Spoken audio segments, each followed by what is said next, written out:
when it comes to pronunciation, can feel really overwhelming because there's so many sounds. If you look at American English, you're looking at 44 different vowel sounds and consonant sounds to consider in order to sound more natural in American English.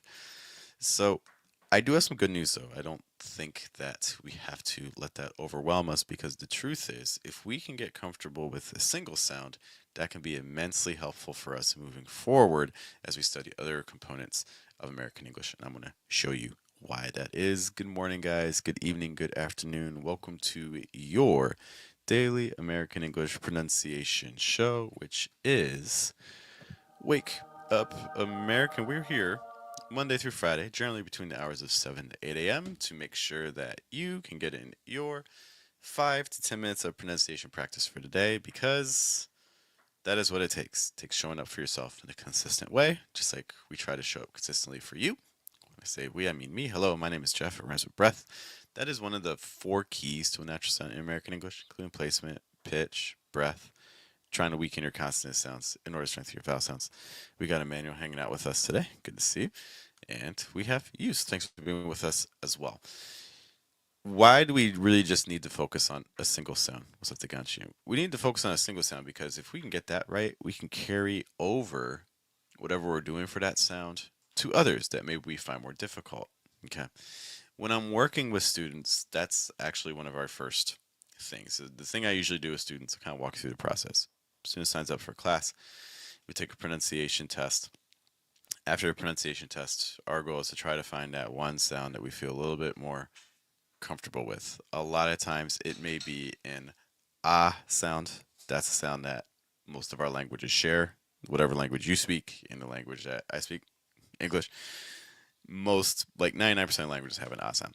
Okay, so we can use that as an advantage. The ah sound is going to sound different in American English than it sounds in your language. So, for instance, in American English, we are generally having a bit more airflow through the throat area and the chest area. It's a little bit more open. We're also projecting lower. Your first language may be a little bit more open in the mouth area.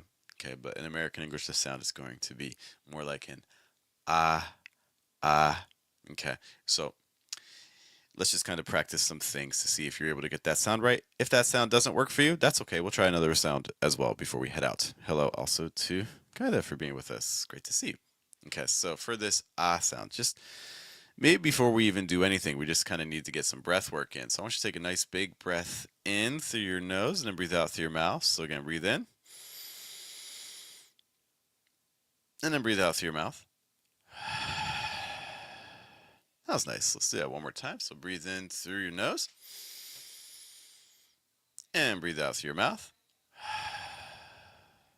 Okay, now what we're going to do is we're going to do that again, and this time we're going to add the ah sound on the exhale. So I'll give you a model if you can breathe in through your nose. And now breathe out through your mouth, and then saying ah. So ah. Okay, and one thing you'll notice is that I stop producing the sound, but the breath keeps flowing. That's going to be key for you as well, if you can do that again. So breathe in, and then ah. And as you do that, you can probably feel the sound kind of working its way down, right? That's what we're doing. We're trying to get to that lower spot. We're not trying to project up here. We're not trying to project right here. We're really trying to engage our diaphragm. If you don't know what your diaphragm is, it's that organ right underneath your lungs. We're trying to feel that when we talk a little bit, just a little tension there. Okay. One final thing you can do with that is then repeat that final sound. So again, let's do it one more time. So breathe in through your nose, and then ah.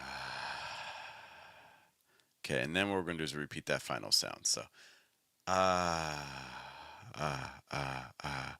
You want to repeat right around where you end. So again, ah, ah, ah, ah, ah.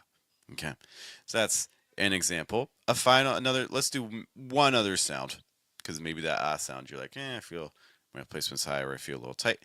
Let's try doing it with an e sound.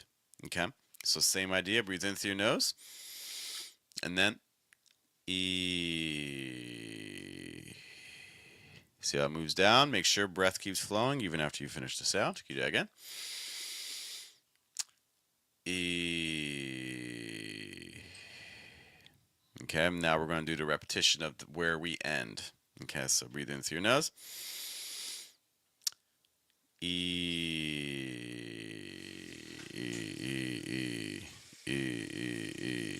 Okay, so let's imagine that you're doing those sounds and you're like, okay, I feel like I have air moving through. I feel like I'm engaging my diaphragm. I feel like my placement's in a good spot. But there's other sounds where I'm not doing that. So, for instance, a common sound where we see students using a higher placement and being tense through the throat and the chest area is, for instance, like an A sound. So, a lot of students doing like A, A. You can hear that the breath stops at the end of that A.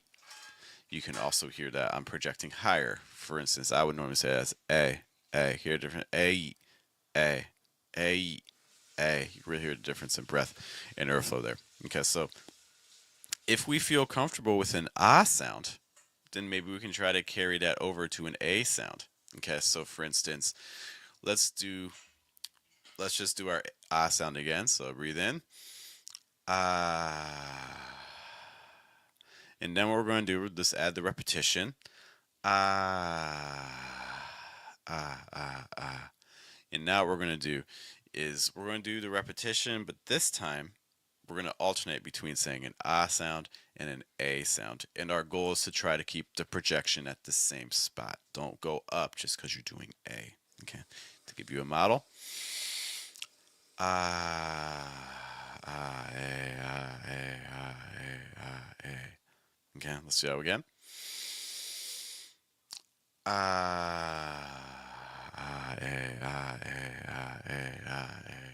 Trying to project both of those from the same spot. It's not going to be right if you do it like this. So again, this is the wrong model. Don't do this. A. Do you hear how it kind of bounces up in placement? I'm projecting more up here versus the lower position. We want to try to avoid that. Let's do this one final time with the E sound, in case the E sound was easier for you than the ah sound. So, E, E, A, E, A, E, A. Let's do that again.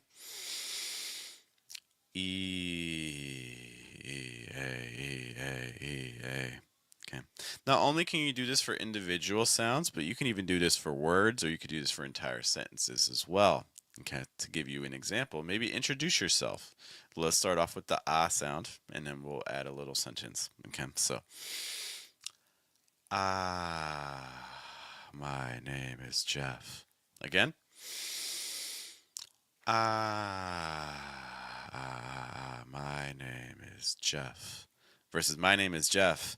My name is Geoff. Do you hear that difference in placement? It's a lower position that we're trying to tap into. Okay. So practice this, guys. This is why we only need one sound to get started. We want to get one sound feeling really good, and then we can use it kind of as a measuring stick for everything else. All right, try this out. Let me know how it goes for you guys. And of course, hey, thanks for being with us. There's a lot of pronunciation resources out there. I'm sure you're aware of that. So the fact that you are spending some time with me in your day is greatly appreciated. I will see you all later. Hope you guys have a good day, have a good night, and a good afternoon.